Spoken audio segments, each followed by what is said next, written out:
आज़ादी का अमृत महोत्सव क्या महत्व रखता है हम सभी के लिए, खासकर हम भारतीयों के लिए, खासकर हम सनातनियों के लिए क्या महत्व रखता है आज़ादी का 75वां साल। यानी 75 वर्ष हो गए हमें आज़ाद हुए। यूं तो भारत हमेशा से आज़ाद रहा है, यूं तो भारत हमेशा से आज़ाद रहा है और भारत की जो भीतरी आज़ादी है वो हमेशा से दुनिया को शिक्षित और प्रशिक्षित करने का कार्य करती रही है। भारत ने दुनिया को सिखलाने का प्रयास किया है कि आज़ादी का महत्व क्या है। भारत ने शरीर की आज़ादी के साथ साथ आत्मा की आज़ादी तक की बात कही है। भारत एकमात्र ऐसा देश है जिन्होंने पूरे विश्व को आत्मा की आज़ादी का ज्ञान दिया है। लेकिन आत्मा की आज़ादी ही काफ़ी नहीं है। आत्मा की आज़ादी ही बहुत बड़ा विषय नहीं है, और भी बड़े विषय हैं, और वह है कि शरीर की आज़ादी भी चाहिए। आत्मा की आज़ादी एक बात है, भीतरी आज़ादी एक बात है, और बाहरी स्वतंत्रता दूसरी बात है। बाहरी आज़ादी दूसरी बात है। भारत, मैंने कहा, यूं तो सदियों से, हमेशा से भारत आज़ाद रहा है। भीतर से भारत हमेशा से आज़ाद रहा है। तभी तो यहां पर नाम था चंद्रशेखर आज़ाद, सुभाष चंद्र बोस, महात्मा गांधी, शहीद भगत सिंह। ये वो लोग थे, वो लोग हैं, आज भी वर्तमान की बात कर रहा हूं, जो कि भीतर से आजाद ही थे। ये वो लोग भविष्य में भी होंगे जो भीतर से आजाद ही होंगे। भीतर की आजादी भारत के लिए बहुत महत्व रखती है, लेकिन साथ ही साथ बाहर की आजादी भी भारत के लिए बहुत महत्व रखती है। बाहर की आजादी नहीं थी, इसीलिए भारत बहुत पीछे चला गया। बाहर की आजादी नहीं थी, इसलिए ऋषि मुनि उतने कार्य नहीं कर पाए जितने और कर सकते थे। राक्षसों का प्रकोप बहुत था, वो यज्ञ करने नहीं देते थे, वो अच्छे कार्य करने नहीं देते थे, वो सत्कर्म करने नहीं देते थे। वो भीतर की आजादी को और ज्यादा समझने में रोड़ा अटकाने का कार्य करते थे। भारत के साथ भी ऐसा ही हुआ। मुगल आए, विदेशी आए, पोर्चुगीज आए, इन्होंने भारत के भीतरी स्वतंत्रता को, भारत की आत्मा की स्वतंत्रता को जानने में सहयोग नहीं किया, बल्कि उसे तोड़ने का कार्य किया। आज वापस ऐसा संयोग बना है कि भारत बाहर से तो आजाद हो चुका है, 75 वर्ष होने को है, लेकिन भीतर से भी आजाद होने की प्रयास में वापस लग गया है। यह बहुत सुखद संयोग है, यह बहुत ही सुंदर संयोग है कि बाहरी आजादी तो हमें मिली, हमारे पूर्वजों ने, हमारे अग्रजों ने, हमसे पूर्व की पीढ़ियों ने अपने जान की बाजी लगा दी, अपने आप को न्योछावर कर दिया इस भारत को बाहर से आजाद करने में। और आज जो ऋषि मुनि हैं, जो हिमालय में जो सत्ता विराजमान है, उनका आशीर्वाद आज देश की शासन सत्ता पर भी है। और इससे एक संजोग बनता हुआ दिख रहा है, इससे एक सुंदर माहौल बनता दिख रहा है कि भविष्य में भीतर की आजादी पर अब ज्यादा कार्य होने को है। बाहर की आजादी तो हमारे पास है, बाहर की आजादी पहले भी, पूर्व में भी थी, लेकिन अब जो बाहर की आजादी है उसका मायने यह है, उसका मतलब यह होगा, अब भीतरी आजादी बहुत आसानी से हो सकती है। अब अपने इतिहास को वापस पढ़ सकते हैं। भारत के पास आज भी बहुत कुछ है पढ़ने को, भारत के पास आज भी बहुत कुछ है फिर से पाने को। उनमें जो सबसे महत्वपूर्ण विषय है वह भीतर की आजादी है।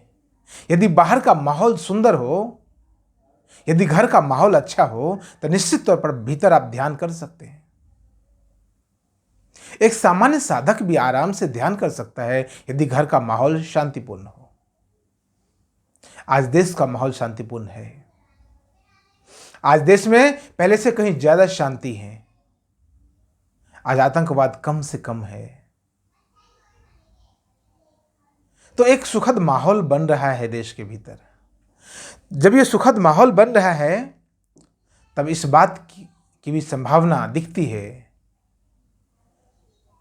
कि उस सुखद माहौल का लाभ क्या क्या ले सकते हैं। मैं उसको कहता हूं परिपूर्ण कॉन्शसनेस, परिपूर्ण होश की दशा को प्राप्त करना, कंप्लीट कॉन्शसनेस। अब भारत को बाहरी आजादी तो मिल गई है, अब भारत को भीतरी आजादी की ओर मुड़ना चाहिए। सरकार को भी, शासन सत्ता को भी और देश के नागरिकों को भी भीतर की ओर लौटना चाहिए, भीतर की ओर जाना चाहिए। भीतरी आजादी यदि नहीं होगी तब भी कहीं ना कहीं आप गुलाम ही रहेंगे, क्योंकि परिपूर्ण व्यक्तित्व को प्राप्त करने के लिए, समग्र व्यक्तित्व को प्राप्त करने के लिए, समृद्धि को प्राप्त करने के लिए सिर्फ बाहरी आजादी काफी नहीं होगी। बाहरी आजादी हमारे पास पहले पूर्व में थी,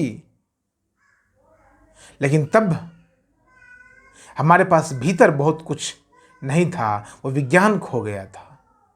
आज वापस वैज्ञानिक युग ने बहुत मदद कर दिया है। भीतर के हृदय में, हृदय गुफा में प्रवेश करने के लिए, आत्मा की गुफा में प्रवेश करने के लिए विज्ञान ने बहुत मदद कर दिया है। मैंने कहा बाहरी आजादी भी महत्व रखती है, साथ ही साथ भीतरी आजादी भी महत्व रखती है। तिब्बत भीतर से बहुत संपन्न स्थान है, भीतर से बहुत संपन्न राष्ट्र है, प्रदेश है, देश है, भूभाग है कह सकते हैं। लेकिन बाहर से चीन का कब्जा है। तो तिब्बत के पास जो भीतर जो कुछ गुण है, जो अपरिमित गुण है, वो उस तरह से निकलकर बाहर नहीं आ रहा है। भारत के साथ भी यह होता रहा है। आज सुखद संयोग इसीलिए है, आज वैसी स्थिति नहीं है। लेकिन ऐसा ना हो कि हम बाहरी स्वतंत्रता को ही पकड़ कर बैठ जाएं, वह भी फिर घातक हो जाएगी हमारे लिए। बाहरी स्वतंत्रता भी अपने आप में काफी नहीं है। यदि हम पूंजी की गुलामी करने लगे, यदि हम शासन सत्ता की गुलामी करने लगे, यदि हमारा राष्ट्र एक पुलिस राष्ट्र बन जाए, यदि हम जो पूंजीवादी समाज उसकी गुलाम करने लग जाएं, यदि हम अर्थव्यवस्था के गुलाम हो जाएं, तब भी मनुष्य जीवन खतरे में पड़ जाएगा। मनुष्य का जीवन सिर्फ पूंजी पर आधारित नहीं है। पूंजीवादी समय है, निश्चित तौर पर पूंजी भी बहुत महत्व रखती है, लेकिन सब कुछ पूंजी ही नहीं है, सब कुछ धन ही नहीं है। इसलिए मैं कहता हूं बाहरी आजादी बहुत महत्व रखती है, भीतर की आजादी उससे भी ज्यादा महत्व रखती है। भीतर से आप क्या हैं, भीतर से हर एक व्यक्ति को प्रयास करना पड़ेगा। बाहरी आजादी के लिए भी बहुत लोगों ने प्रयास किया, अनेकों लोगों ने प्रयास किया, लेकिन भीतरी आजादी उससे भी ज्यादा महत्व रखती है। और भीतरी आजादी के लिए हर एक व्यक्ति को प्रयत्न करना पड़ेगा। जो लोग आजादी की लड़ाई में कूदे वो भीतर से आजाद थे, इसलिए उनकी वाणी में वो बल था, उनके चेहरे पर वो तेज, वो औज था, उनके कर्तव्य और कर्म में वह जो परिपूर्ण साहस था, वो जो वीरता की पराकाष्ठा थी, वो भीतर की आजादी से ही आती है। वो वीरता की पराकाष्ठा आत्मा की क्षमता है, वो शरीर की क्षमता नहीं है। जितने भी सिख गुरु साहिबानों ने मुगलों के, मुसलमानों के, म्लेच्छों के, राक्षसों के, दुष्टों के जितने प्रकार के कष्ट सहे हैं, जितने प्रकार की क्रूरताएं सही हैं, वो क्रूरताओं को सहने का सिर्फ और सिर्फ उनका शरीर माध्यम नहीं था, उनकी आत्मा बहुत मजबूत थी, उनकी आत्मा बहुत शक्तिशाली थी, उनकी आत्मा बहुत भीतर से बहुत आजाद थी। और तभी उन्होंने उतने कष्ट सहे हैं। बंदा बहादुर से लेकर अनेक अनेक नाम है, अनेक अनेक नाम है सिख गुरु साहिबानों के, अनेक अनेक नाम है भारतीय स्वतंत्रता संग्राम में कूदने वाले भारतीय वीरों के। वो वीरता पैदा होती है आत्मा से। वो वीरता यदि आज पैदा नहीं होगी, यदि आज हम भीतर से आजाद नहीं हो पाएंगे, तो बाहरी आजादी भी कुछ नहीं कर पाएगी। बहुत सारे देश हैं जो भीतर से गुलाम हैं और बाहर से बहुत आजाद हैं। नाम लेने की आवश्यकता नहीं है। छोटे से छोटे देश हैं, भारत के बहुत से पड़ोसी देश हैं, बाहर से तो आजाद हैं लेकिन भीतर से नपुंसक हैं। वो आत्मा की नपुंसकता उनके साथ चल रही है। भारत को आत्मा की पुंसकत्व में जाना पड़ेगा। आत्मा की पुंसकता को समझना होगा और बाहरी आजादी भारत के पास है। तो भारत विश्व गुरु बन सकता है, भारत दुनिया का सिरमौर बन सकता है, भारत दुनिया का क्षत्रिय बन सकता है, पूरी दुनिया को सहारा दे सकता है। दिया है भारत ने, पूरी दुनिया को ज्ञान दिया है, विज्ञान दिया है। भारत ने पूरी दुनिया को जीवन दिया है, भारत ने पूरी दुनिया को जीवन दर्शन दिया है। भारत फिर से दे सकता है। तो मैं आज़ादी के 75वें साल पर आप सबों को, सभी भारतीय और सभी सनातनी बंधुओं को, माताओं बहनों को, आप सबों को हार्दिक शुभकामना देता हूं, बहुत बहुत बधाई देता हूं। हम स्वतंत्र हैं, लेकिन भीतर की स्वतंत्रता पर भी जरा गौर कीजिएगा। भीतर की स्वतंत्रता को पाने के लिए भी प्रयास कीजिएगा, अन्यथा आपका जीवन अधूरा रह जाएगा, अन्यथा आपका व्यक्तित्व अधूरा रह जाएगा। यदि बैलेंस्ड पर्सनालिटी चाहिए, यदि कंप्लीट पर्सनालिटी चाहिए, तो बाहर की समृद्धि के साथ भीतर की समृद्धि को भी समझना होगा। बाहर की आज़ादी के साथ भीतर की जो मुक्ति है, जो लिबरेशन है, आत्मा का जो लिबरेशन है, उसको भी समझना पड़ेगा। यही मेरा प्रयास है। YouTube पर वीडियो डालने का यही मेरा प्रयास है। स्वामी ओम प्रकाश फाउंडेशन का यही प्रयास है।